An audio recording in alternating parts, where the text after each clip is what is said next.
You may have heard of RTS or real-time strategy games at least once. These are games where you have to devise and execute strategies in real time. But it's not just a matter of pressing buttons while time passes. The key is that everything happens simultaneously. While I'm issuing an attack command, my opponent could be moving around, harvesting resources, building new units, or constructing additional structures. Both sides are basically racing on foot at the same time, which means the situation grows massively complicated as the game goes on.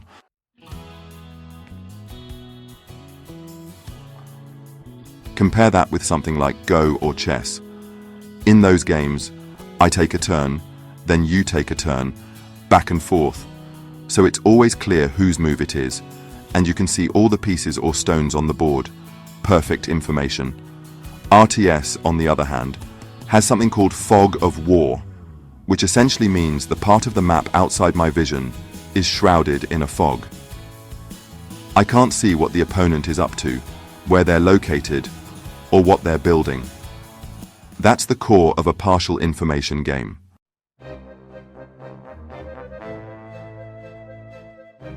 To figure out what your opponent's doing, you need to send a scout unit.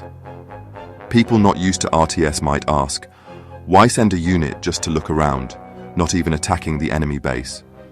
Well, that is exactly the point of scouting, spotting the opponent's plan so you can respond. Meanwhile, in my own main base, I still have to mine resources, build units, time my attacks, and maybe set up expansions for more economy. And yes, I have to do all that simultaneously.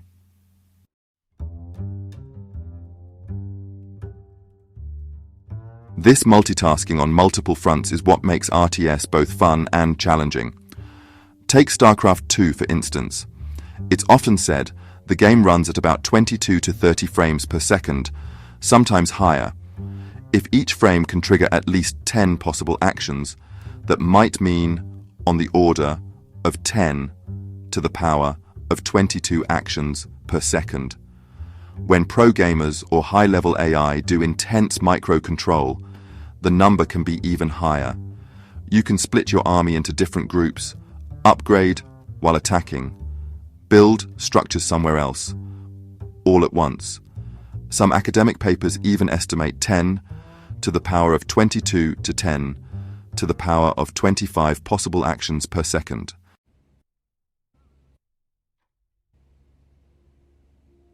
"20 minutes equals 10 to the power of 26,400. The Gargantuan state space of RTS. It gets more shocking when you scale that up to a 20-minute match.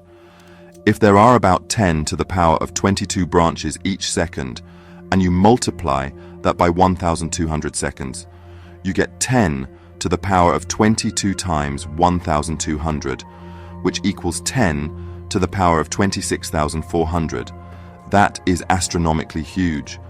Considering the number of atoms in the universe is estimated at about 10 to the power of 80, you can see how 10 to the power of 26,400 is downright absurd. Obviously, you don't literally explore every branch in actual play, but the theoretical maximum being so gigantic illustrates how complex RTS can be.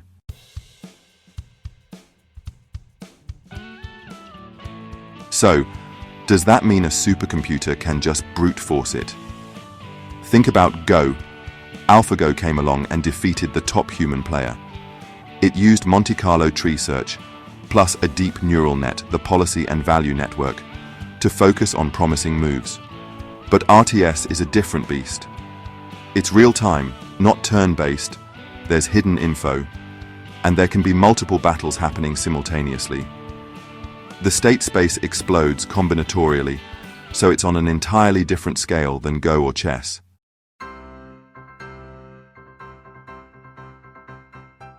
You may have heard of AlphaStar, DeepMind's project for StarCraft II.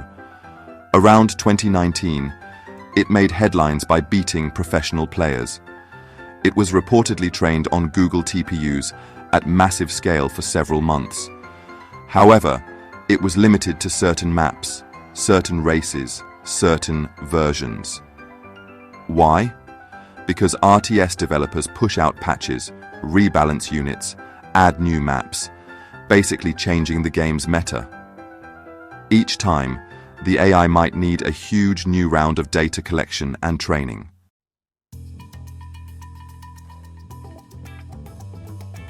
Even a supercomputer at exaflop scale, or 10 to the 18th operations per second, can look puny if you consider 10 to the 26,400 as the theoretical state space. Granted, that's an extreme scenario where you attempt to explore everything, but it shows brute force is impossible.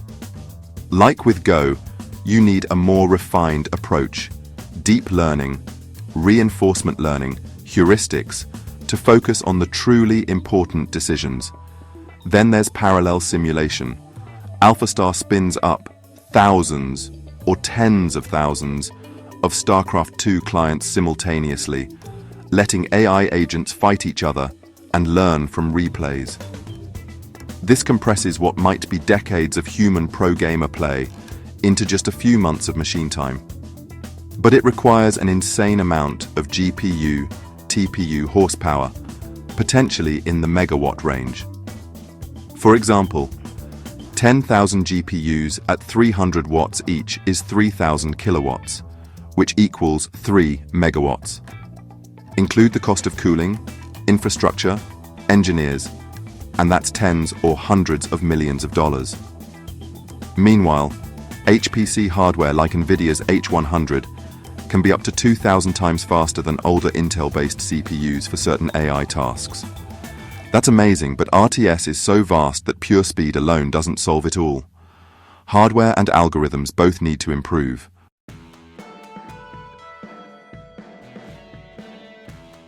Another reason RTS feels so tough is its rapidly changing meta, or strategic trends. Each season or patch, you might hear this unit is now overpowered, or someone discovered a weird cheese build. Human pro-gamers adapt almost intuitively. Oh, I'll switch to mechanized Terran this season, or I'll do a quick rush because Zerg is too strong on this map. An AI that's optimized for a specific patch might struggle heavily after an update, requiring more extensive training.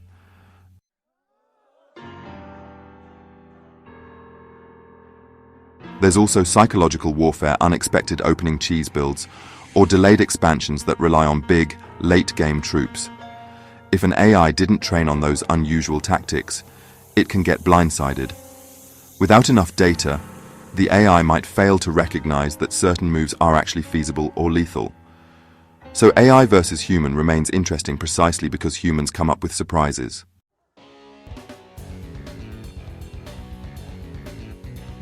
All this complexity prompted the creation of the Open Real-Time Strategy, ORTS, project at the University of Alberta by Bureau and Furtak. It's an open-source RTS engine that uses a server-client model, making hacks harder, and allows you to define units and actions via scripts. You also get a full AI interface for experimentation. The server maintains the entire game state, sending only visible info to each client, preventing fog-of-war hacks.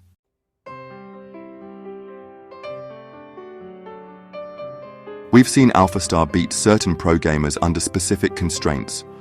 We have ORTS as a research environment. HPC is advancing rapidly with innovations like the NVIDIA H100 and such, yet a universal master AI that can handle all maps, races, patches, and bizarre builds is still a ways off.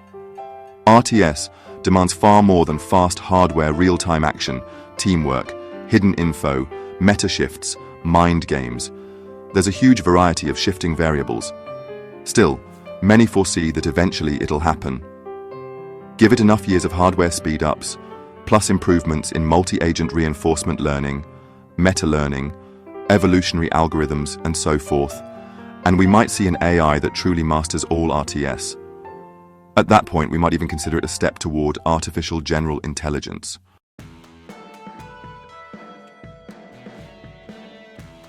RTS research isn't confined to games.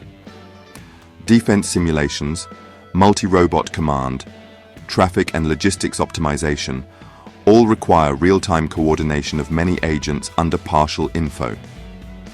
RTS AI could significantly contribute to these fields. For instance, DARPA has used an RTS-like setup for UAV swarm simulation, coordinating multiple robots in a smart factory environment. That's not so different from an RTS scenario.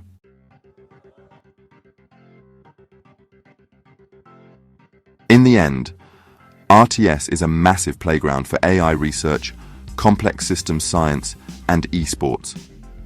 On one hand, its giant state space means current hardware and algorithms can't fully keep up.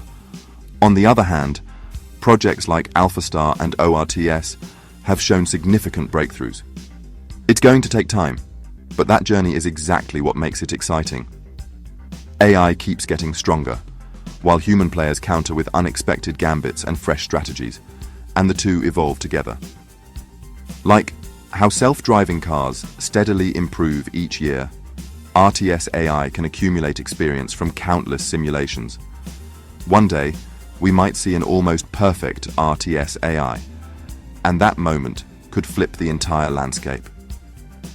Hopefully this rundown helps illustrate why RTS is so much more difficult than typical board games, and yet so fascinating. Imagine how many GPUs, TPUs, HPC resources, and hours of research go into each AI victory over pro gamers. The technology offers boundless possibility, but demands persistent effort and funding. Meanwhile, humans keep innovating and having fun, so the future of RTS could be quite a ride.